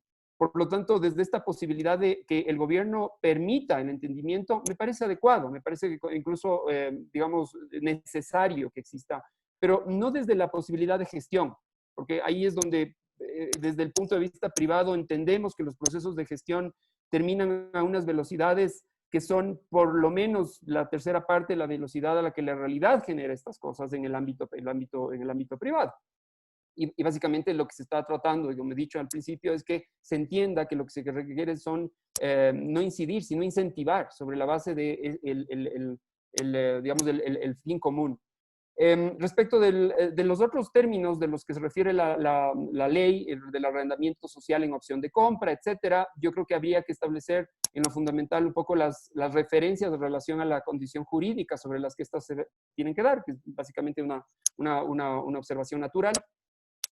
Y posteriormente, respecto de las sanciones, aquí se establece con claridad, es decir, si no se entiende desde la ley los ámbitos de aplicación, desde la ley de ejercicio profesional, es evidente que el momento en que hay una sanción, y se dice con claridad, serán todos los profesionales involucrados.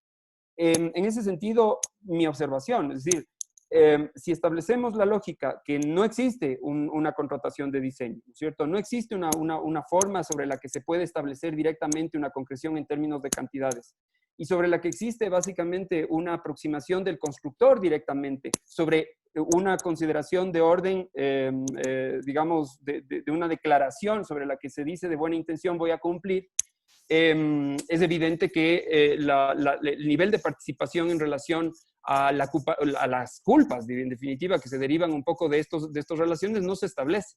Y esto es una cosa que debería considerarse. Ahora, en relación a las disposiciones generales, hay varias cuestiones que se establecen estas relaciones de las generales de transitorias, pero hay una en lo fundamental de la que me parece que habría que clarificar. Me imagino que es un tema de error de redacción. Se dice que en los predios de dominio privado de propiedad de los gobiernos autónomos descentralizados. Ahí hay una cosa que no la entiendo muy bien. Que no tengan uso. y que por sus características puedan ser utilizados para la implantación de vivienda de interés social o prioritaria. Estas deberán ser transferidas a título gratuito a las instituciones públicas responsables de la ejecución de los proyectos habitacionales. Es decir, debo confesar mi poco conocimiento del tema jurídico en esas relaciones, y por ahí probablemente hay alguna explicación clara, pero parece básicamente una puerta que permitiría básicamente a la ley determinar a dedo específicamente, sin considerar los sistemas de planificación de cada uno de los municipios, sobre la base de una presión de generar procesos económicos que reactiven, la decisión de simplemente seguir, digamos, complicando una situación que ya de hecho es complicada.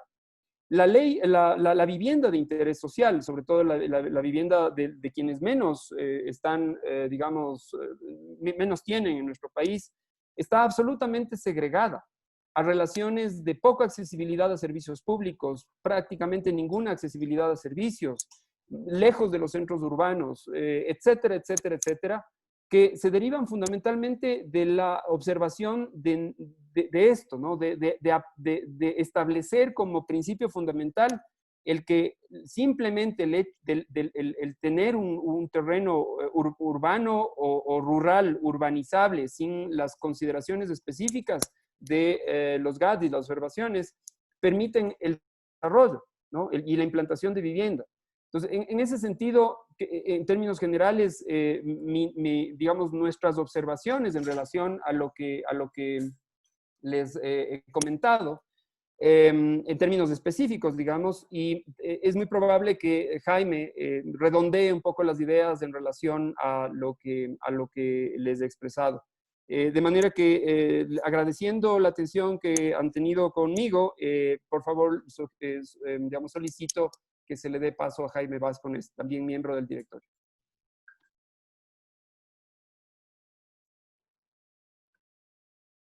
Por favor, buenas tardes, arquitecto Vázquez, lo escuchamos. Muchísimas gracias, señor presidente, señores miembros de la comisión, un saludo cordial mío y también en representación del Colegio de Arquitectos, de su presidente, el arquitecto Pablo Moreira, quien no pudo estar presente por un compromiso profesional, a pesar de que ese habría sido su deseo y su interés.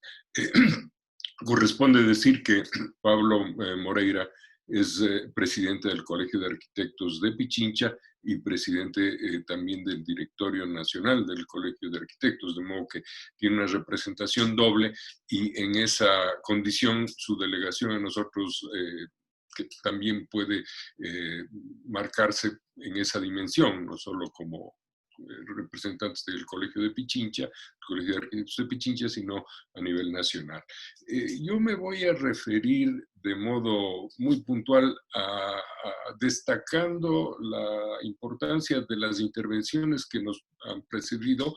La primera, la del doctor Ortiz, que ciertamente ha sido muy acertado en su enfoque sobre los problemas que tiene el marco de la ley y del empleo de la LOTUS y del COTAD, y también los señalamientos que han hecho los asambleístas que antecedieron esa palabra, comentando esas reflexiones que ojalá den lugar a que efectivamente en su formulación definitiva esa ley tenga y guarde mayor correspondencia con lo que ocurre en la realidad. Y esa realidad, Marco Villegas lo ha señalado, este rato está marcada por las condiciones que nos ha impuesto la pandemia, ciertamente, que han modificado significativamente todas las actividades en general, todas las relaciones y todas las articulaciones, y que nos plantean un antes y un después que hoy por hoy se vuelven una incógnita. En ese sentido, creo que es importante que se reflexione y sería significativo que en esta comisión se lo haga respecto del enfoque general de la ley que se está tratando, el proyecto de ley que se está tratando, puesto que ciertamente hay una evidencia de que su fundamento es un enfoque sectorialista que desafortunadamente termina por mostrarse en una serie de sentidos deficitario frente a lo que supone una realidad más compleja como es la realidad del territorio. Y digo del territorio y no digo de las ciudades porque efectivamente también allí hay una deficiencia que hemos manejado y que hemos venido arrastrando, esto de distinguir lo urbano y lo rural. El territorio es uno solo y como bien se dijo antes, hay un ente, hay una institución creada y que es la responsable de la gestión de ese territorio, ese es el gobierno local.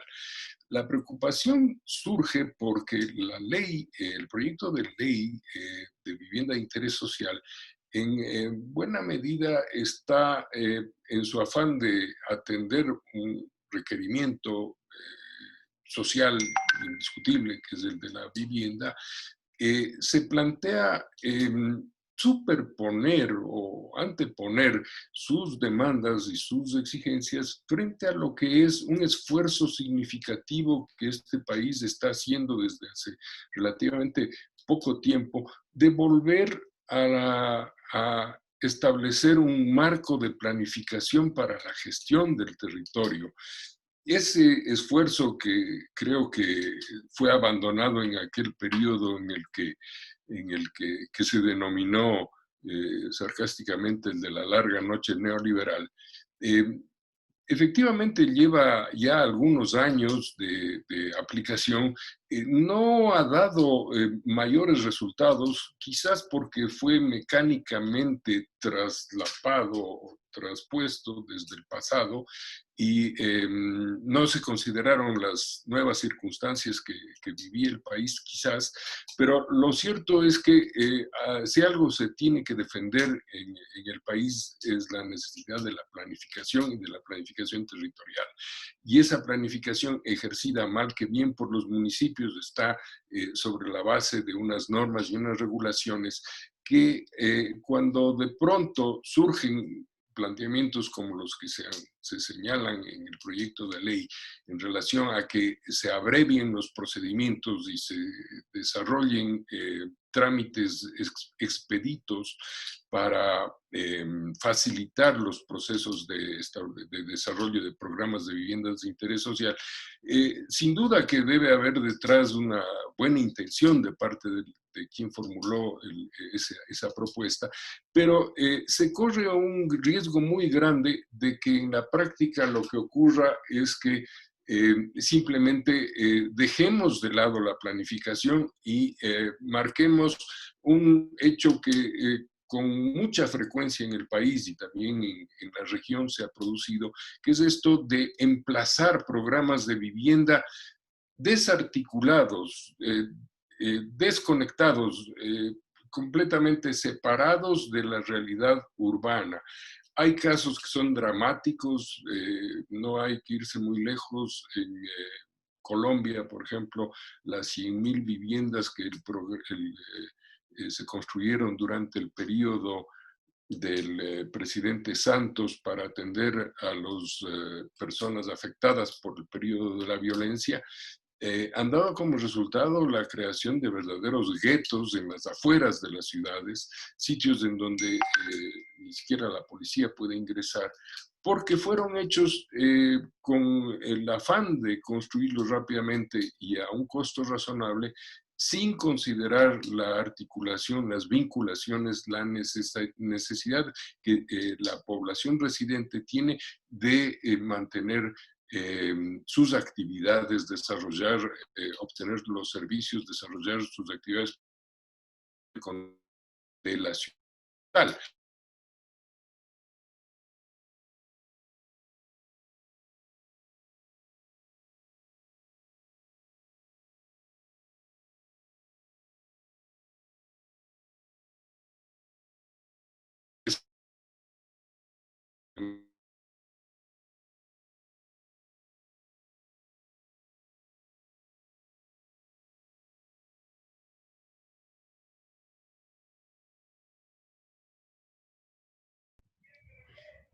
Arquitecto, no logramos escucharle. Hay un problema con su conexión.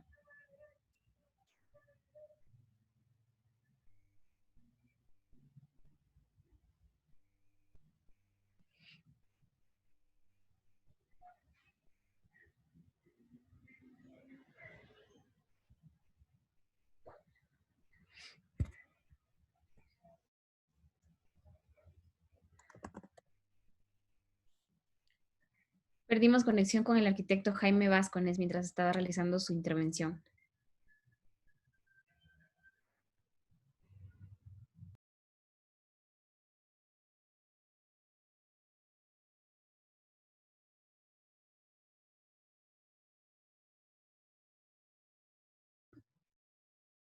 ¿Pudimos solucionar el problema? O no sé si alguien está en contacto con el arquitecto.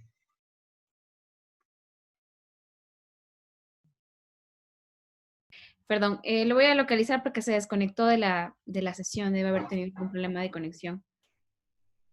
Perfecto. Veamos si es posible retomar. Ya, unos minutos, por favor. Gracias.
Ya contamos nuevamente con la conexión del arquitecto Jaime Vázquez, señor presidente.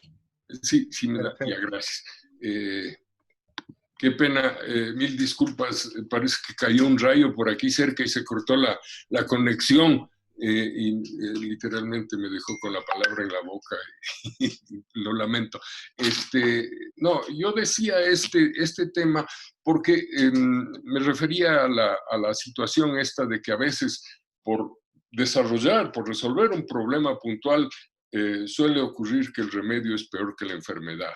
Y los problemas que se ocasionan son a veces más graves que los que se pretenden resolver.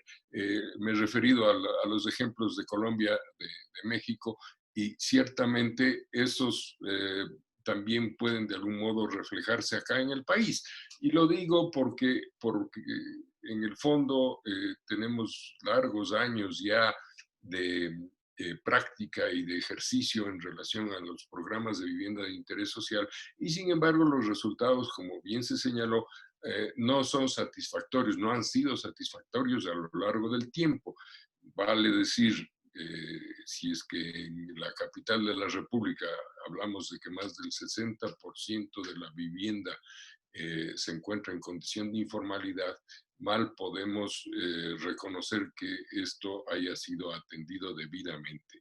Y esa situación lleva de la mano otras dos reflexiones que me parece importante hacer en este momento. El Colegio de Arquitectos tiene hoy por hoy ya una importante experiencia de más de 7 años en el ejercicio de lo que ha sido la quizás única experiencia de asociación público-privada exitosa con el municipio de Quito en lo que se llama la entidad colaboradora, que es un organismo técnico provisto por el Colegio de Arquitectos y que ejercita la competencia de la calificación técnica de los proyectos de construcción en general y de los proyectos de vivienda de manera específica en el país.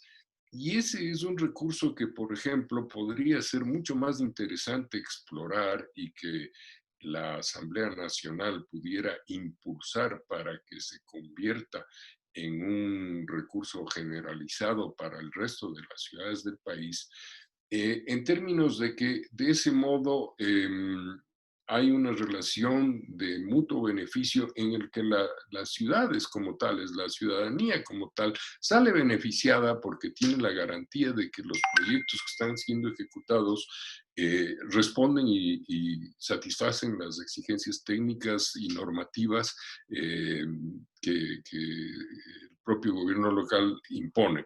El municipio, a su vez, tiene también la certeza de que se está procediendo bien y que ha eliminado un considerable foco de corrupción.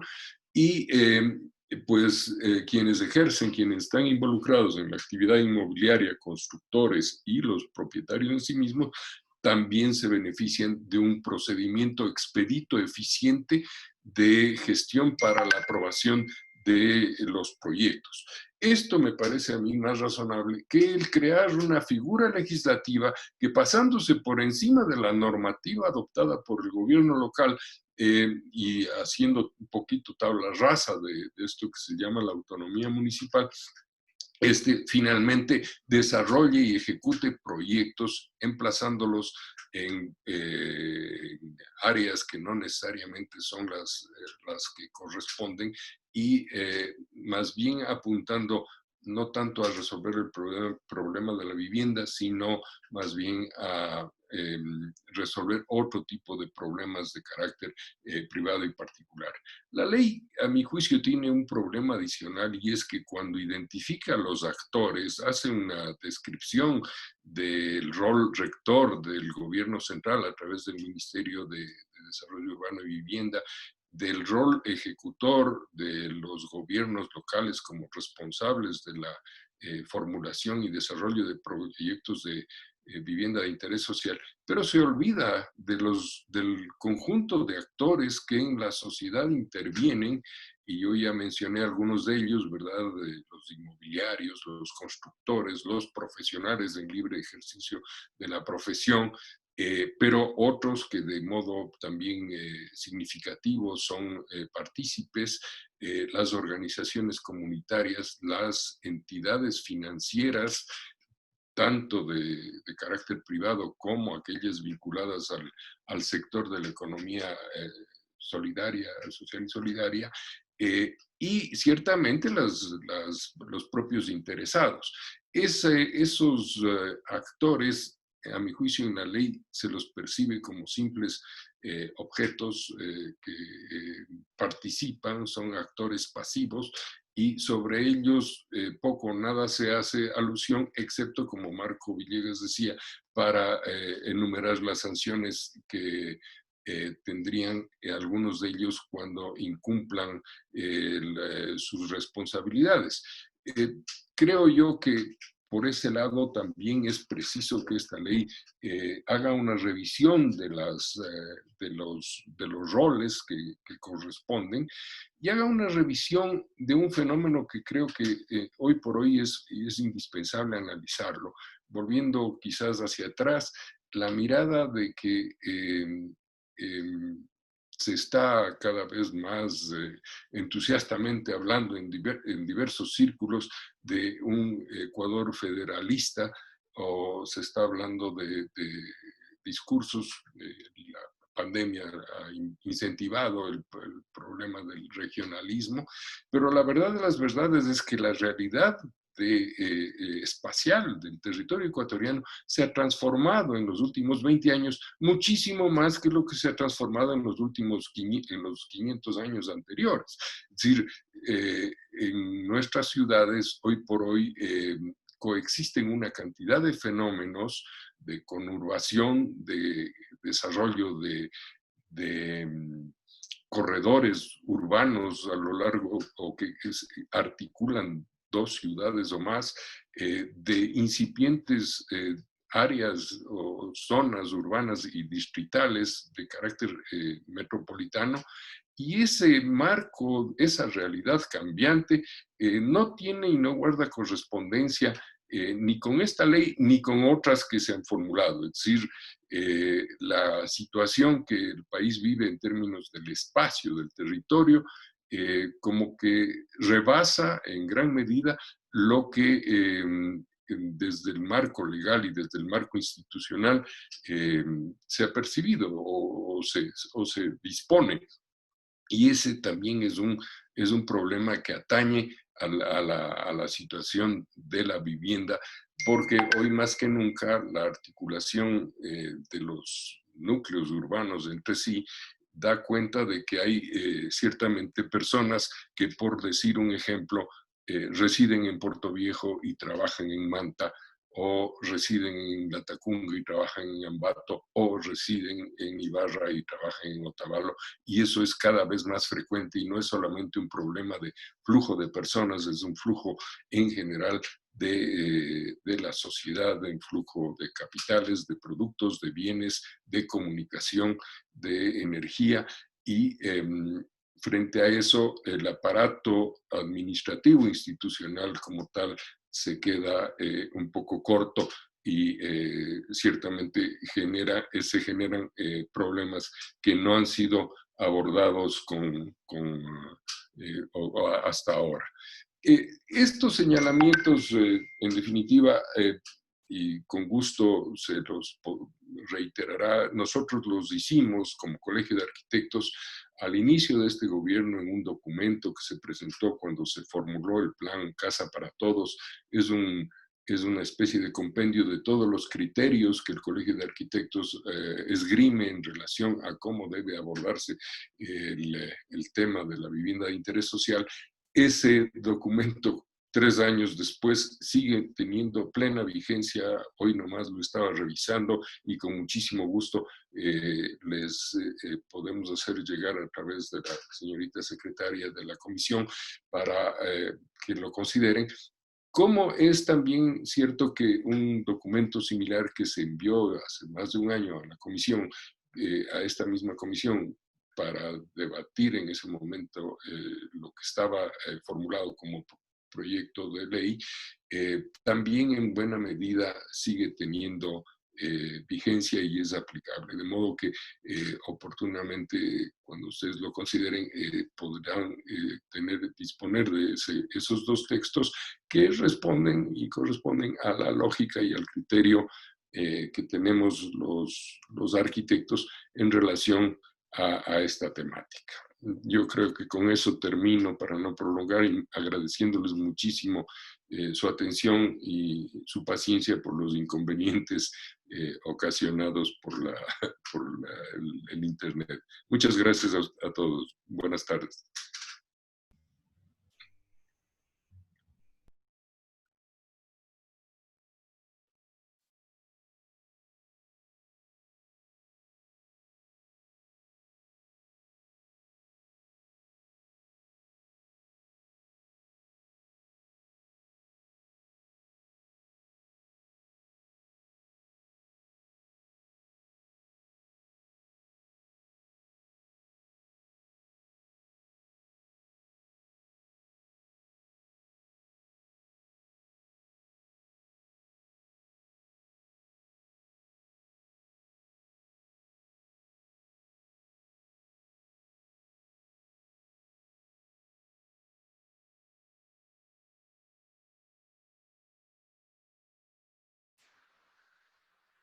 Gracias, arquitectos Páscones y Villegas, por su clara exposición. Por favor, tiene la palabra el asambleísta Vilma Andrade.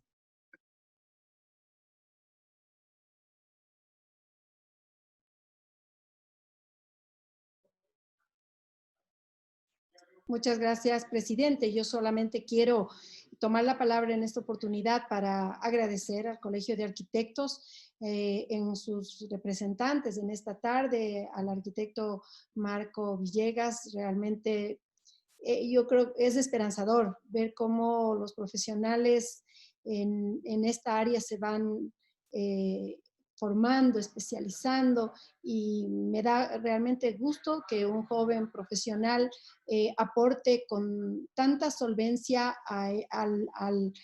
al tratamiento y al debate de esta ley. Igualmente al arquitecto Vázquez, con una gran trayectoria también profesional. Sin duda nos va a servir de mucho. Yo quiero nada más reconocer, y por supuesto el mensaje para el presidente del Colegio de Arquitectos del Ecuador, por realmente ese compromiso que ustedes como profesionales están asumiendo con la ciudad, con el país y también con esta Asamblea Nacional. Muchísimas gracias por la presencia de ustedes. Un abrazo fraterno para ustedes.